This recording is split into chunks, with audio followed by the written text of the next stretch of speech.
Royals manager Ned Yost speaks to the media several hundred times during the season, and he always seems to have something interesting to say. His final meeting with reporters was no different. Let's listen to Ned after his final game in a decade as the Royals manager. And, my life is flying by. I was 55. I'm 65 now. I can remember when I looked at 65 and thought, man, that's an old codger right there, right? But I'm hoping that this will slow time down a little bit, just a little bit, where I don't have to get up at 5 o'clock in the morning so I don't waste an hour of the winter. I woke up one day this summer remembering what it was like in 14 and 15 when you wake up at 5 o'clock in the morning just charged to come to the ballpark because you're just so in the middle of it. The adrenaline is going so much, and I'm like, damn, if we could just get in on just a little winning streak so I could feel that a little bit again. But we never could do that. But there's nothing like that. And we're too far away from that right now. I'm looking, in my mind, 3 or 4 years before we're back to where we can contend for a world championship. I think we're going to contend in 3 years, or it could be 3 years, but it's going to probably be somewhere between 3 and 4 before we can contend for a championship again. And I can't. I don't have the time to wait that one out. I'm going to miss Ned. Hey, welcome to SportsBeat KC, the daily sports podcast of the Kansas City Star and presented by Big O Tires. I'm your host, Blair Kerkhoff, and it's Tuesday, October 1st. Star columnists Vahe, Gregorian, and Sam Mellinger stopped by to talk about the Royals. We spin things forward, looking ahead to the 2020 season, take a guess at who will be back and who won't be.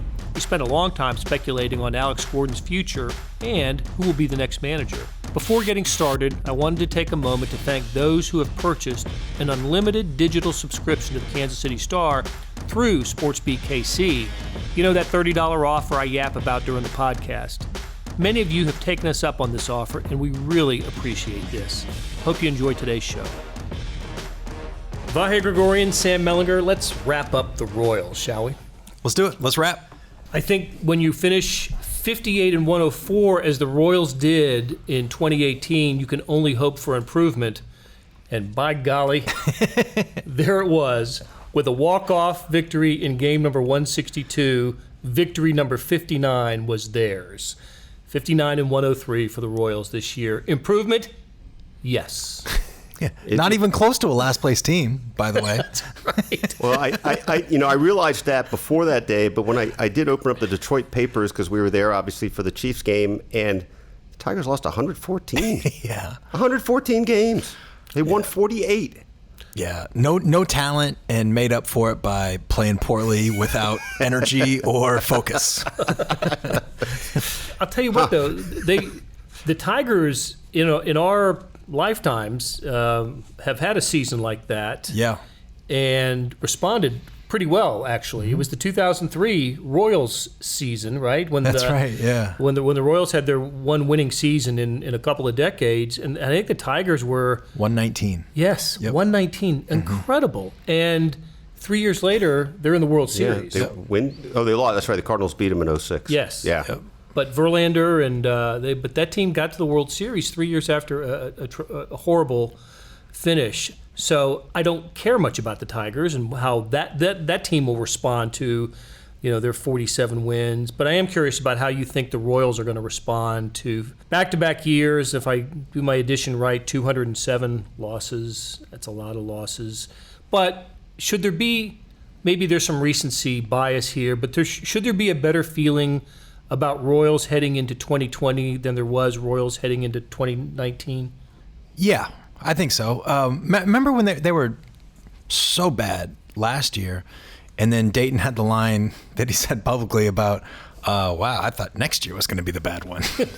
Yeah, it was. He didn't say it like that, but that was he kind of did actually. It was like, that shame on me. Yeah, we're ahead of schedule.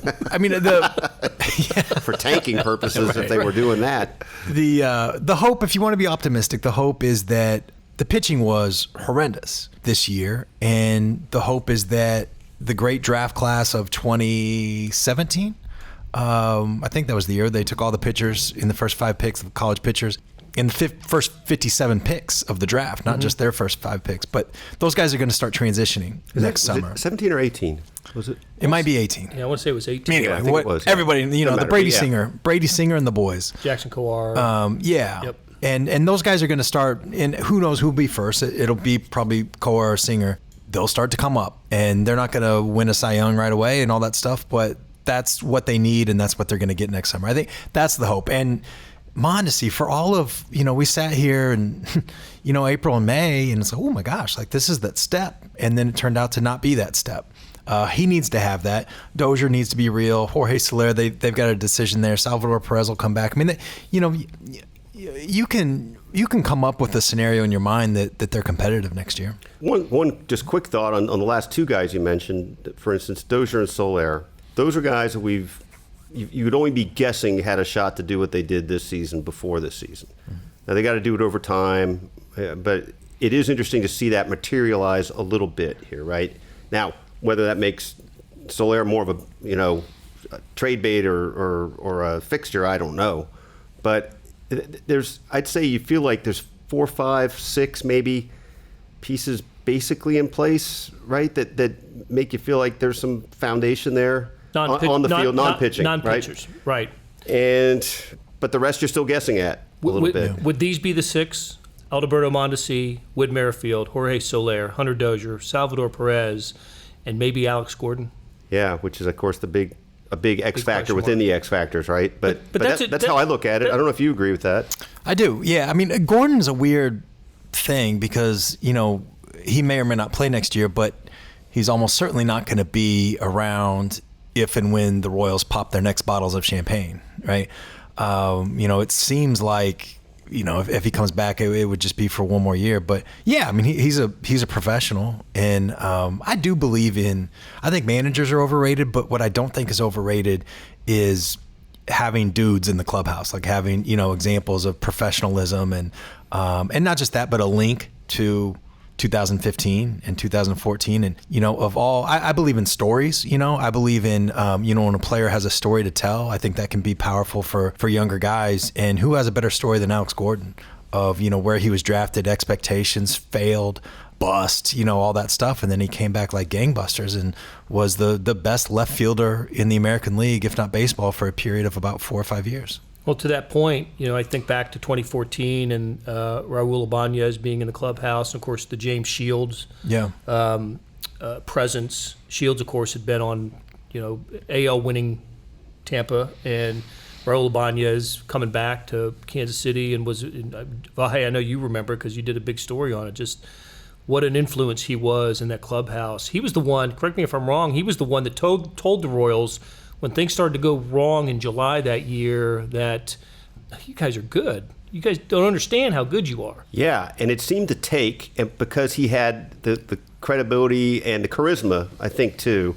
What's interesting about the difference between Ibanez in that situation and Gordon now is that he came in.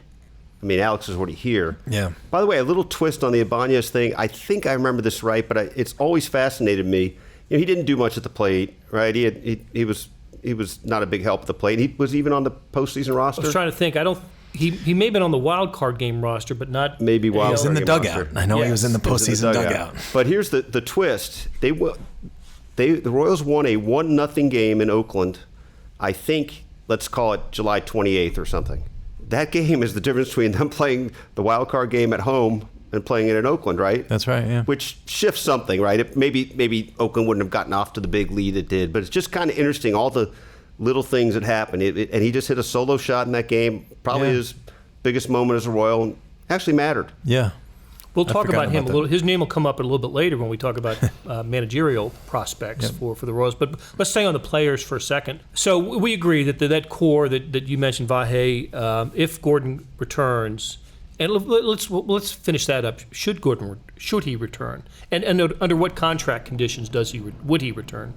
You know what? You're asking a question, I want to answer it, but I always think that's such a personal decision for an athlete. It should be completely up to him, and Alex is a hard guy to figure out too, because I legitimately, and I could count on one hand the number of athletes that I would say this about. I legitimately think that if instead of God, now I forget, it was $75 million or whatever the contract was that he signed. It was in that, yeah. You know, high 60s, low 70s. If instead of that, he may be, and I'm pretty sure he is the highest paid athlete in Kansas City history. I think he has made more money playing sports here than anybody else in the history of the planet.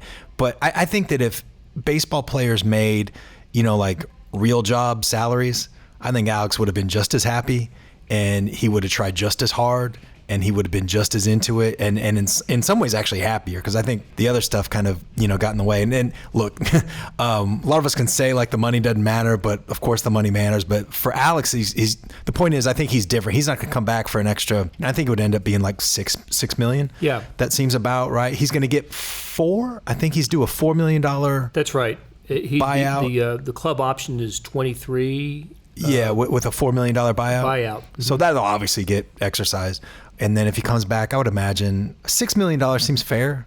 I think that the Royals would like to have him back, but Alex has, I think, 3 young kids, and one of them who he named after me. So that was, I appreciate that. But I think he legitimately loves his family, wants to be, when he says, want to spend more time with my family, I'm going to believe him. And I don't believe most of them. This is a little bit of a look back at this point, but to your notion of whether he would play the game without pay almost, I never knew, because I wasn't here and I just wasn't that focused on it. I never knew the story of Gil Mesh until you told me. Yeah.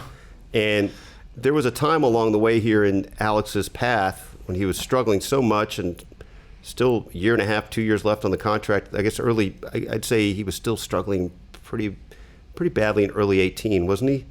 I might be off a little bit on the sequence, but I remember asking myself whether, if he continued to be that way, would he do something of that? And it's sort of immaterial at this stage, but did you see that possibility in him, that he would say, I don't. That wouldn't have shocked me. Yeah, it wouldn't have shocked me the way it shocked me with Gil Mesh. If he had Gil Meshed his contract. Oh my God. Yeah. Gil Mesh thing, I was blown away by that. I don't know how many. $11 million. Yeah. Final year of a 5-year, $55 million deal. I want to say that was those. Yeah, and I think it was 11 every year. I can't remember. Yeah. Maybe they deferred some of it, but that was absolutely shocking. I don't remember ever hearing that story any other time in sports. I'm probably ignoring something totally obvious in front of me, but it seems unprecedented to me. To just give it all away. Yeah. And all he had to do was basically just stay on the roster through spring training, I think, and then it's guaranteed when you make the roster. I think that's right. That was absolutely shocking. But, Alex, and part of why I think that with him, and we're all guessing, right? It's armchair psychology, but I think the money and the expectations really got in his way in the beginning. I mean, he was, I'll never forget this when he was drafted, and look, it was an easy thing for people to say, but he's a left-handed hitting, shaggy, blonde-haired third baseman with blue eyes. And the George Brett comparison was it was right there. It was right there, and people ran with it. Hey, the Royals ran with it. There was a commercial, a season, ticket selling commercial that had Brett and Gordon in there. And not just that, but there was an event, I think it was at the Negro Leagues Museum, but I might have that part wrong. But somebody asked George about the comparisons, and he said, "I'm honored to be compared to Alex Gordon because he is so much more physically gifted, all this stuff." I'm like, what in the hell are we, where are we? The guy, because, the guy had not had a professional at bat above AA at that point, and he was the minor league player of the year, but come on, he didn't hit 390. George Brett, minor league player of the year, right? Isn't that yeah. I mean, that part of it blew me away. And I think he had 2 standing ovations at Kauffman Stadium before he ever took a pitch. He had one at introductions and then another one when he came up to the plate against Curt Schilling with the bases loaded, and he got another standing ovation and then popped out, which is, a little bit of a metaphor for how the next couple of years, he had the hip injury, but he came back and had one of the great careers in Royals history. Absolutely, without question. It is. Right now, if it ended, it is one of the great careers. He's a top 10 Royals player. Yeah. Of all absolutely. time. And will stay that way for a long time. I don't care who else comes up behind him. He's firmly entrenched as a top 10 Royals player. I hope he does. I hope he comes back for one more year. I do too, but it does bring up an interesting question about something you referred to earlier, Blair, about it. Probably it's just another year. He's probably not part of the future. How much does his return, I don't want to say clog up, that's not the right term, but do they need to be getting more guys in the outfield and seeing what they can do? And maybe Alex plays 125 games, right? Maybe there's a way to, I don't know. I don't know what the answer is, but I do wonder if you don't see him as, let's assume for argument's sake, 2021 is when maybe they have a shot to have a winning season again. Do you need to be seeing who your next left fielder is more than you need to see a last year out of Alex? At the risk of like every word I say just being nicer than something that his own mom would say about him. He's earned the right to, yeah. I think that if he came back, he is also really without ego. And I think that he genuinely loves his organization in a way that few professional athletes do. And, you know, it's also worth noting that would be the third contract that he signed after, you know, your initial service time. That would be the third contract. And so the third time that he's chosen to stay in Kansas City, the second time as a free agent. I don't think that he would get in the way. I think that, and look, I could be completely wrong. Maybe my read on him is off, but I've covered him almost since the very beginning of his career, basically, since the beginning of his career. I think that he'd be fine with that. I think that he would rather do that than be seen as the guy standing in Khalil Lee's way. And do they need it to be that way, or am I overstating that point? Do they need somebody to be playing 30, 40 games out there besides him? Probably, yeah. I mean, there's a lot of moving parts here because, you know, it's funny, like, you know, Alex Gordon, part of why he moved away from third base was to make room for Mike Moustakas, you know? So he's been part of this once before. But, you know, what you don't know is, you know, Khalil Lee could tear his knee, you know? Like, I mean, there's just so many moving parts, especially when you talk about prospects, and not just with injuries, but just they got to produce, you know? They got to force their way up there. And, you know, in that way, I think Gordon would be a perfect placeholder there, you know? And then once the new outfielder comes up, you know, there's no question in my mind that he would be, he's not an outgoing, like, gregarious guy, but, you know, kind of like we've talked about with what Alex Smith did with Patrick Mahomes. And I'm not trying, you know, not saying the next left fielder is going to be Patrick Mahomes, right? But, like, you know, look, kid, I'm going to show up at this time. This is what I'm going to do. If you want to come along, you know, let's do it. I could totally see Gordon doing that. I really like that thought. I do too. A little some sort of apprenticeship, but also, you know, handing the torch, but also appreciation year for him. And I didn't say this directly, but I do want to say that I really thought he was probably washed up a year and a half ago, whenever that was. Heck, it looked like it. I didn't see how he was going to bring it back. And what a thing to have brought it back to where he has. I mean, that's not his signature moment of his career, but it's a signature of his career that he found himself again when it looked like it was basically over. As much and maybe more than any other sport, I think baseball is about adjustments and reinventing yourself. And how many times has Gordon done that? You know, from third base to left field, from, you know, a power hitter to a defense first, you know. 3-hole to 8-hole lineup, you know, and everywhere in between. Yep. And I think, I mean, you know, there's a million people that are smarter about this stuff than I am. But I remember when he was really struggling, and there were two baseball people in particular whose opinions I respect immensely. And they both said he's got to stop trying to pull everything and think that he's a 30 home run a year guy. He's got to go the other way, and he's got to mix it up. And I think that's part of what happened, but I'm sure it's not nearly that simple. He was the guy whose at bats I cursed the shift over. You know, when the shift came into baseball in a big way in the last few years, he was the one, at least early on, was getting swallowed up by it. And because of what you just said, Sam, he was such a pull guy. And my final thought on Alex Gordon is I want him to have the same type of send-off that Ned Yost got this year. I think he deserves that. I think he'll end up playing his entire career in a Royals uniform, and will join just a couple of others, you know, who with the same type of longevity. And baseball is such a ceremonial thing, and we love those moments. And as painful as this season was, it was neat to see Ned get the adulation that he received at the end, and I think Alex Gordon deserves that. And he would get it too. I don't think he would. Well, first of all, half of so Nebraska would come down. That's right. It'd be red and blue like a Cardinals game. Your point about it, you know, being, you know, one of a select few who to stayed in the same uniform, especially in this era. I can't think of. You guys can probably think of it much easier, but the last Royal, basically of this sort of stature. I mean, are we looking back at the 70s and 80s for guys that early 90s, that guys that Is it George Brett, Frank White, that group that just? I would think so. Did Sweeney finish up with someone else? Yes, he played with the A's and the Mariners right. For a little bit, and the Phillies. He had a playoff run. I don't think he was on the playoff roster, but yeah, he bounced around a little. Sweeney would be the closest one. Yeah. By the time he played, I think Oakland was his first team after the Royals, I think. But I mean, it was pretty apparent that was it. He was close. He was close to a sort of career-long Royal, and obviously now came back and worked in the organization. But he did play with, and maybe I don't think I'm forgetting anybody, but at least 3 other teams. And so, I mean, in this era, it's particularly unusual, I think. 100%. Right? I mean, for sure. Even more so than the other guys we'll see in the Hall of Fame. Yeah. And to have a singular moment as Oh my he gosh. had in the World Series, I always say one of the 2 biggest home runs in franchise history, with Brett off of Gossage being the other one. With Ned, there's been a discussion whether there should be a statue for Ned. I don't know if there will be or not. Maybe there will be. There is one for Dick Hauser, right?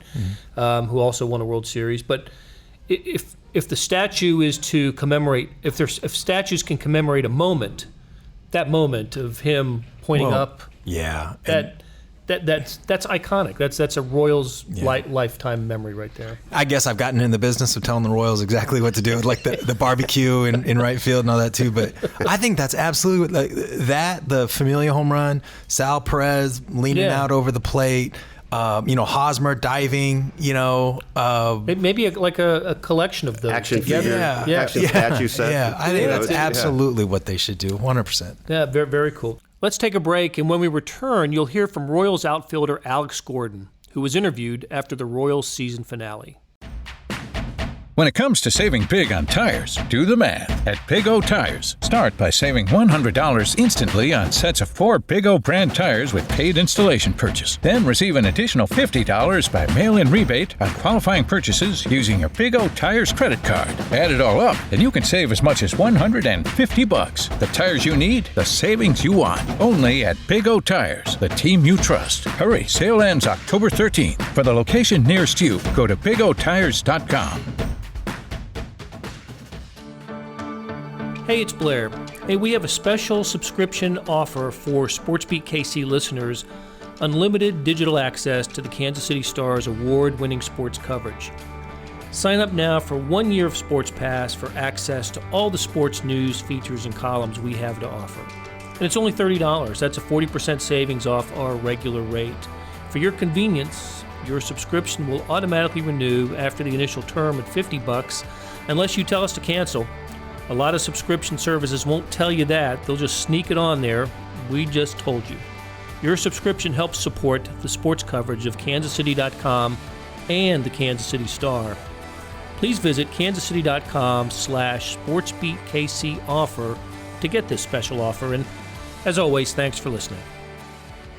We just felt the love all day. I don't even know how many losses we had, over 100 losses, and just to see the fans with cheering us on all game long. And then, for me, just to have some signs out there telling me to come back and stuff like that. And obviously, coming off the field with the ovation was special for me. But like I said, I felt it the whole game. So it says a lot about the kind of fans we have and the kind of support we have, win or loss. But hopefully, next year with the team, it can be a little different story. There's some more Royals we need to talk about here. You tell me, a future with the Royals or not? Nicky Lopez. Yeah. Okay. Yeah. I think so too. Yeah. How about Ryan O'Hearn? What was that thing we did last week? You said yay or nay, and I said A in the middle. Yeah. That's a coin toss at best to me, right? And by the way you're phrasing this question isn't just, future in the major leagues. It's also future in the Royals and in the major leagues too, right? Yeah, I'd have to take a closer look at, sort of the other like what that would mean for the rest of the roster. But that one's tougher. Okay. How about Ryan McBroom? Same. That's tough. I mean, that one's difficult too. Can I go back to a question though, real quick on O'Hearn? So coming into this year, I specifically remember the term Dayton used about they think he has a chance to crush right-hand pitching. I think was the term he used, and that you guys both know the terminology better than I would on this, or the basic ways to break down these numbers. But the way he was hitting the ball, the hard hit rate last year in 18 was pretty promising. Mm-hmm. So what is it? I mean, baseball just catches up with you. What is it that broke down this year? I don't know. I think that's the question, because he wasn't hitting righties like he know. God, he was teeing off last year. Oh my God! I mean, it was an OPS like damn near 1,000, wasn't it? And the only question was like, can he also hit lefties enough to be the everyday? Yeah. And he improved. He was an absolute liability defensively in the minor leagues. I'm told he was just a butcher, and he worked really hard. And I don't think he's Eric Hosmer, but he's passable over there. But especially at that position in the American League, you got to hit. He'd be an interesting guy to get a full diagnostic on about this, because I mean, boy, he was awfully promising in 18. Yeah. Yep. Is there a place for Brett Phillips and/or Bubba Starling? I think those guys deserve longer looks, and part of why I say that is that they both fit what the Royals want to do they're incredible athletes, both of them, both those guys, just super athletes. And if they can just hit a little bit, and I'm a little bit more optimistic about Starling being able to hit enough. I do think that he can profile as a guy that hits you 20 to 25 home runs and probably doesn't have a high batting average, probably strikes out a lot, but maybe gets enough walks that his, on base is 320, something like that. And if he hits at an average rate, he's a star because of how good he is defensively. I think both those guys deserve longer looks. This is a sort of question within a question, but I guess Phillips probably has the better arm, but who's the better pure outfielder? Starling, I think. Sure? Yeah. I mean, I just think, like Phillips, this is such a nitpick, but I think it is a little bit of an example here. The catch he had within the last week, the one in center field is in the left center gap. Parallel to the ground. Incredible catch. But if you watch the replay enough, it was kind of a bad route. It was sort of a banana route a little bit. And I think Starling is, he has that instinct a little bit, better than makes that catch standing does. up. Yeah, maybe. I don't know. The people used to say that about Jim Evans. That he's making all these diving catches, but it's because he was running circles in the outfield. I don't think we're at that point. But it does stick in my head about when he was coming up, the Lorenzo Cain comparisons of, and that came from people that watch both those guys a lot. He's so good, and it's an important position on every team, but with the Royals and the biggest center field in the American League, I think, or at least the biggest outfield, I think that's critically important. When you were describing Bubba Starling, 20 to 25 home runs, middle of the road batting average, great defensive player, that you described a right-handed Alex Gordon a little bit. Only, you know what? Yeah, he's a little bit later start. Yep. But that's how you describe. All right, let's go down to the pitching real quick. So the season ends with not ends, but the season progressed mostly with Keller, Duffy, Jacob Junis, Lopez, Sparkman as your rotation. Skoglund got there at the end. Mm-hmm. There's some talent there. There's some promise, I think, some hope. I don't think that's the staff the rotation that's going to be there on opening day next year. I could be wrong, but what do the Royals need to do, if anything, with the rotation? Well, you can talk yourself into giving each of those guys longer looks, but there's a deadline around, I don't know if it's going to be June, July, August, but there's a deadline of when Jackson Kowar and Brady Singer are coming up, and the Royals really like to transition guys from the minors to the bullpen to the rotation, but I think those guys are going to transition straight into the rotation. And so those guys better perform. Brad Keller's going to be there, I would assume. I think that's right. They see enough that they like, but I think each of those other guys, including Duffy, is on notice. And by the way, when you say that, you're also including bullpen role, right? I mean, that's an interesting question. Now, we're not, because of that wave coming, and it's going to arrive, and maybe force fed a little, right? But it'll arrive. No way they go out and spend a little money to get somebody that they think is like a bulwark of the rotation to kind of get everybody into their own, more appropriate place in the rotation. Is that a scenario? It's like that's the Gil Mesh scenario. When they signed Gil Mesh, it was as much to eat innings, but it was also to be Zach Greinke's big brother a lot, and there was some extenuating circumstances there. I think Dayton Moore at that point was highly motivated to almost like, you don't throw money around for this reason entirely, but almost be like, you know what, like whatever you think of the Royals, that's not how it is anymore. We're going to give this pitcher $55 million because we're a Major League Baseball team. And that's what Major League Baseball, there was a little bit of a statement to the rest of the industry in that. And I don't think they necessarily have to do that in the same way right now. I mean, they need to build credibility on the field. 207 losses in 2 seasons is unacceptable, but they don't have to do that. They don't have to tell agents around baseball we can spend money now. And is it counterproductive to what they've really identified as their broader mission right now, which is, kind of hatch your resources and I don't know, reset really still. I mean, holding on to what you can figure out you need to do later. Yeah, I mean, I'd be surprised if there's a big difference to me between, there's the old line, almost a cliche about there's no such thing as a bad 1-year contract in baseball. Right. And, I'd be shocked if they did another Ian Kennedy, a 5-year, 72 or whatever that was, $1 million contract, and they even gave him an opt-out. But I wouldn't be surprised. I'd be surprised. I wouldn't be shocked if they did. If there's some pitcher out there that can be had at 1 year, $20 million that they think can be that, I'd be surprised but not shocked. Mm-hmm.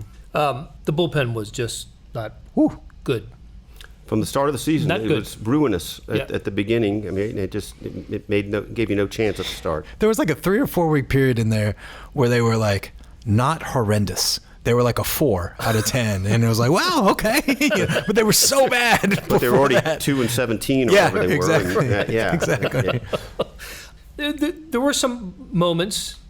Ian Kennedy saving 30 games. He was great. How about that? In that role, he was really good. Yep. Yeah.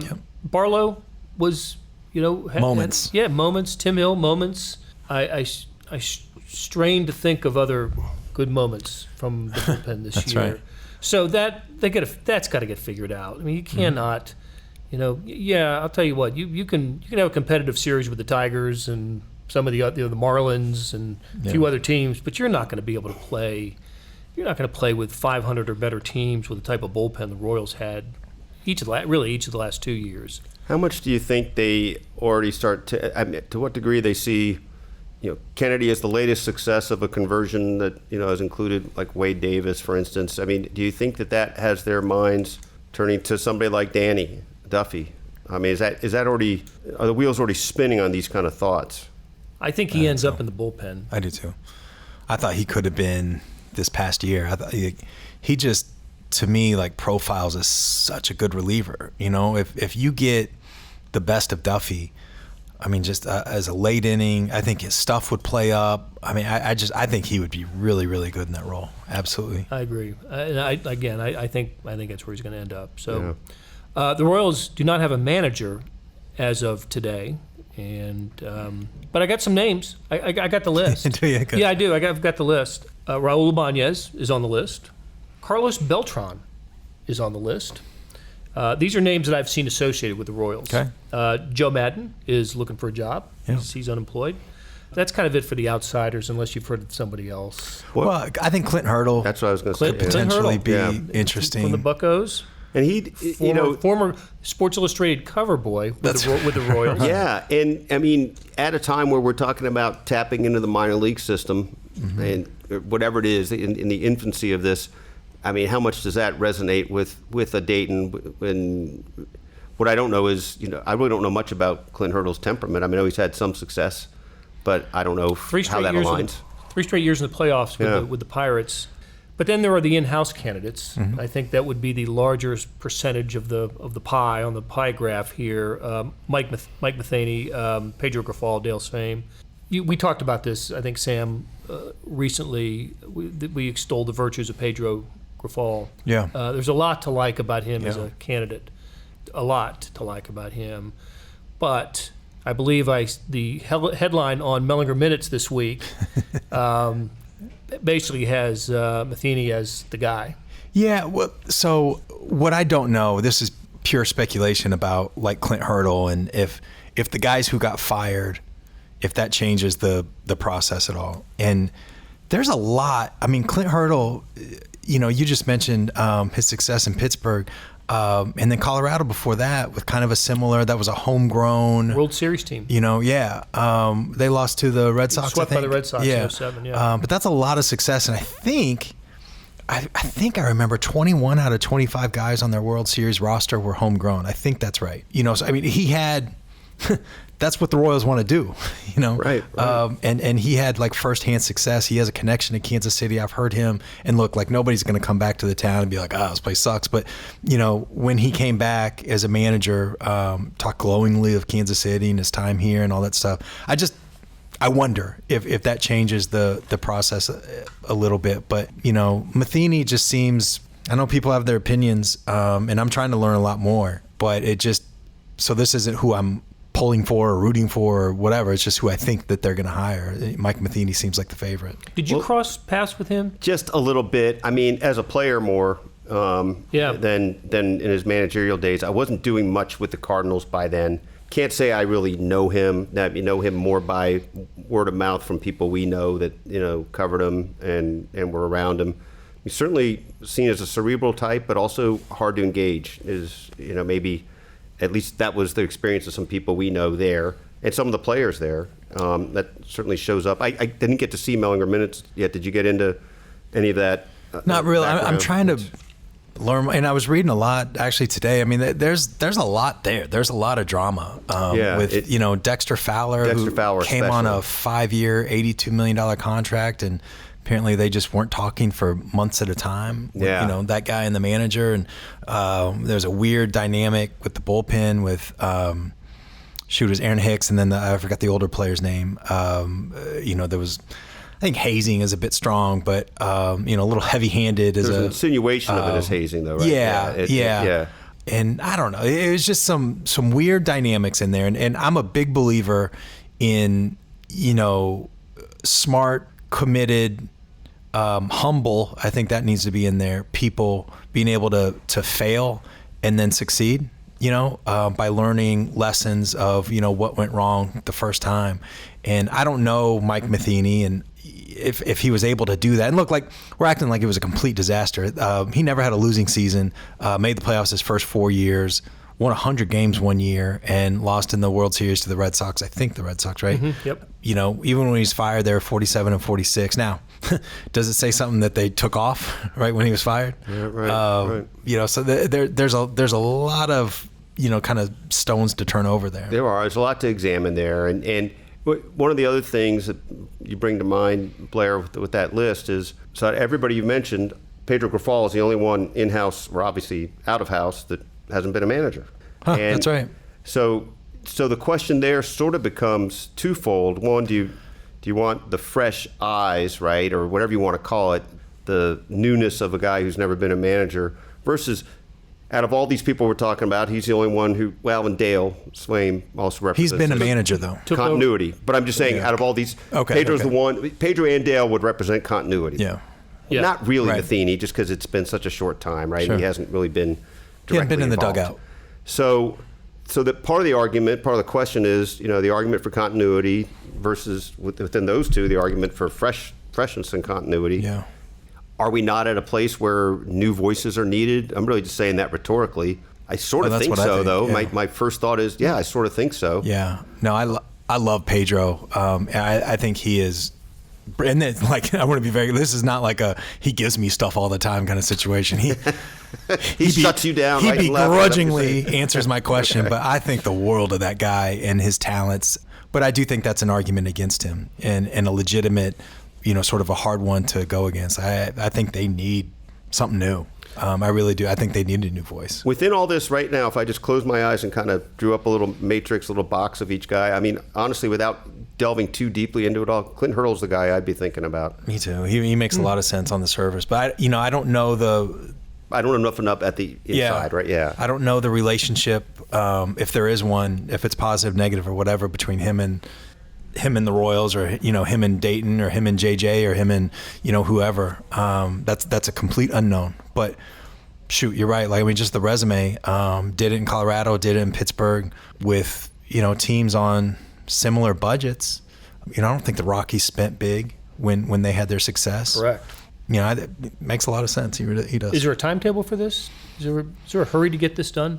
I don't think there's there's not a John Sherman factor here, right? No, Sherman will be in on it. Yeah, but they're not going to wait for him to officially take over. Yeah, he can be in on it today. Yeah. And Yeah, which was yesterday and kind of tomorrow. news to me, by the way. I didn't realize that when we were at some of those events last week with the Royals, where Dayton kind of openly referring to having two bosses, and I sort of thought, oh, maybe there's this double secret thing where you're not really allowed to talk to the owner, but he's telling you. But I guess it's completely appropriate that he can talk to Sherman right now and get the input. As it should be. As it should be. I mean, Sherman is Dayton's boss, and as a courtesy, I would think that you'd just tell David kind of what's going on, but like Sherman's the guy. So part of this that we don't really understand is to what degree Sherman sees this as, I want a total reset. We're blowing this up. That's probably not true. Yeah. But we don't know on the spectrum of 0 to 10, 0 to 10. We don't really have any feel for that, do we? We don't know. We don't know. Yeah. That's part of what's going to make this a pretty interesting off season for the Royals. And there'll be plenty of time to get into these topics in the hot stove league. It's hot now outside. It's like still summer. It's in the high 80s out here now. It's ridiculous. October 1st. Bring on Thursday. That's right. Bring on the cold weather. All right, guys. Sam Vahe, thanks a lot. All right, man. Check out the Royals coverage by Lynn Worthy and Sam Mellinger's Mellinger Minutes and other baseball stories in the show notes on kansascity.com and the True Blue app. Producer Kathy Liu and podcast and comic book aficionado Leah Becerra reminded me that Monday was International Podcast Day. I'm sorry I didn't get you guys anything, but you're the best to work with. SportsBeat KC will be back on Wednesday when we'll hear from Chiefs quarterback Patrick Mahomes, and you'll hear a discussion about California's new legislation, Fair Pay for Play Act, which will allow college athletes in that state to cash in on their name, image, and likeness starting in 2023. This is a potential game changer for college sports, and we'll talk about it Wednesday. Thanks for listening.